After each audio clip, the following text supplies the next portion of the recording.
حضرت سیدنا ابو ہریرہ رضی اللہ تعالیٰ عنہ سے ایک روایت ہے. حضرت سیدنا ابو ہریرہ رضی اللہ عنہ کو حضرت نبی کریم صلی اللہ علیہ وسلم نے مال غنیمت کی حفاظت پر بٹھایا تھا. آپ اس کے نگرانگار تھے، وہ حفاظت فرماتے تھے. وہ حفاظت میں غلہ بھی آتا تھا، چاول بھی آتے، گیہوں بھی آتے، اشیاء معقولات بھی آتے، دیگر اشیاء بھی آتے. آپ اس کی حفاظت فرماتے ہیں. ایک مرتبہ حفاظت کر رہے ہیں کہ رات میں ایک چور آیا اندھیرے میں اور آ کر اس غنیمت کے مال کو سمیٹنے لگا. حضرت ابو ہریرہ فوری اس کی طرف متوجہ ہوئے اور جا کے کہا لارفعنک الی النبی صلی اللہ علیہ وسلم، اے سارے تجھے میں نبی کریم صلی اللہ علیہ وسلم کے سامنے پیش کروں گا، تو چوری کے ارادے سے آیا اور چوری کرنا چاہتا ہے. وہ جاری کرنے لگا، اے ابو ہریرہ میں محتاج ہوں، ولی عیال کثیرہ، میرے بہت اہل و عیال ہیں، تم مجھے معاف کر دو، پھر میں ایسی غلطی نہیں کروں گا. حضرت ابو ہریرہ نے اسے معاف فرما دیا. وہ چور چلا گیا. حضرت نبی کریم صلی اللہ علیہ وسلم کی خدمت میں سیدنا ابو ہریرہ حاضر ہوئے تو حضرت سیدنا نبی کریم صلی اللہ علیہ وسلم دریافت فرماتے ہیں ما فعل اسیرک، تیرے وہ قیدی کا کیا ہوا؟ حضرت ابو ہریرہ بڑے شرمندہ ہوئے اور فرماتے ہیں کہ رسول اللہ میں نے تو اپنا فرض انجام دیا، لیکن اس کی حالت پر بڑا مجھے رحم آ گیا، رحم آ کے میں نے چھوڑ دیا. سرکار فرماتے ہیں ابو ہریرہ وہ جھوٹا تھا، اسے نہیں چھوڑنا تھا.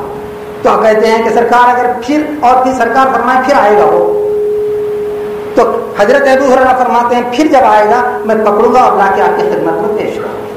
چنانچہ پھر رات میں پھر وہ چور آیا، پھر سمیٹنے لگا. پھر حضرت ابو ہریرہ اس پر جو ہے جا کر حفاظت کا تقاضا پورے کرنے لگے اور جا کے اس کا ہاتھ پکڑ لیا اور کہا کہ اب رسول اللہ کے سامنے میں پیش کرتا ہوں. پھر وہی عذر کیا کہ ابو ہریرہ میں پریشان حال ہوں، میرے بڑے اہل و عیال ہیں، بیوی بچے ہیں، وہ مجبور کر رہے ہیں مجھے چوری پر، مجھے چھوڑ دو، پھر میں آئندہ ایسی حرکت نہیں کروں گا. حضرت ابو ہریرہ پھر چھوڑ دیے اسے. پھر سرکار کی خدمت میں حاضر ہوئے. سرکار نے پھر وہی حالت دریافت فرمائی کہ ابو ہریرہ وہ رات کی قیدی کا تیرا کیا ہوا؟ تو فرماتے ہیں سرکار وہی عذر کیا اور میں وہی رحم کیا. سرکار فرماتے ہیں وہ جھوٹا تھا، تو پکڑ لینا تھا، آئندہ رات پھر آئے گا وہ. چنانچہ پھر تیسری رات آیا. اب جو ہے حضرت ابو ہریرہ ذرا مضبوطی کے ساتھ اب یہ کہے کہ اب اس کے قول پر رحم کرنا نہیں ہے کیونکہ سرکار فرما دیے ہیں کہ یہ جھوٹا ہے. اب ایک دوسرا بہانہ اس نے کیا اور یہ کہا کہ صاحب ابو ہریرہ تم چھوڑ دو مجھے، میں اہل و عیال والا ہوں، محتاج ہوں اور غریب ہوں، لیکن آپ اگر چھوڑیں گے تو ایک بات میں آپ کو ایسی بتاؤں گا جو آپ کی دنیا اور آخرت میں کام آئے گی. تو کہا کہ کیا بات ہے؟ وہ بول تو صحیح.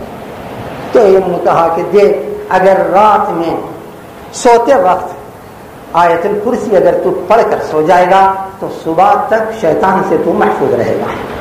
یہ خوشخبری تھی.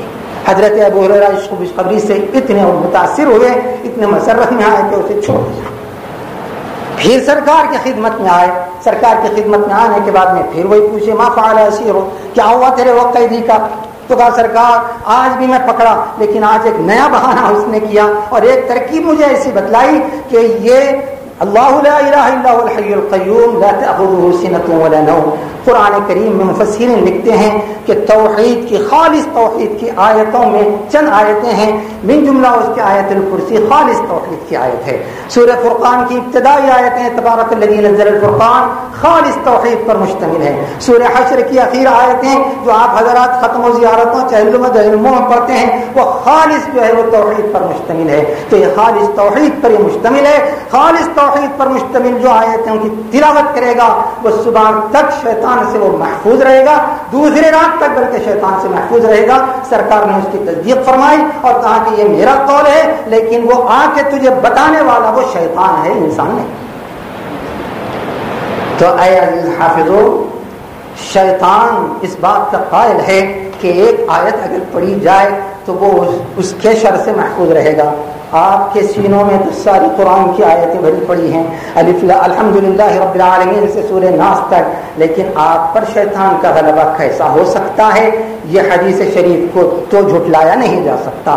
البتہ تمہارے متعلق یہ کہا جا سکتا ہے کہ تم اس پر عامل نہیں. اگر ہوتے تو یہ حدیث شریف تو غلط نہیں، یہ تو جھوٹی نہیں. اور فضائل قرآن میں امام بخاری نے اس حدیث کو ذکر کیا ہے اور اس پیش نظر رکھ کر ذکر کیا ہے کہ فضائل قرآن کا قائل شیطان بھی ہے. اب شیطان قائل ہو کر اس کی ایک ترکیب بتا رہا ہے، تو آپ اگر اپنے سینوں کے اندر یہ چیزیں رکھ کر اس کے تقاضے کو اگر پورا نہ کریں گے تو پھر آپ بھلا بتائیے کہ آپ کیا تقاضے حفظ قرآن کو پورا کر رہے ہیں یا نہیں کر رہے ہیں.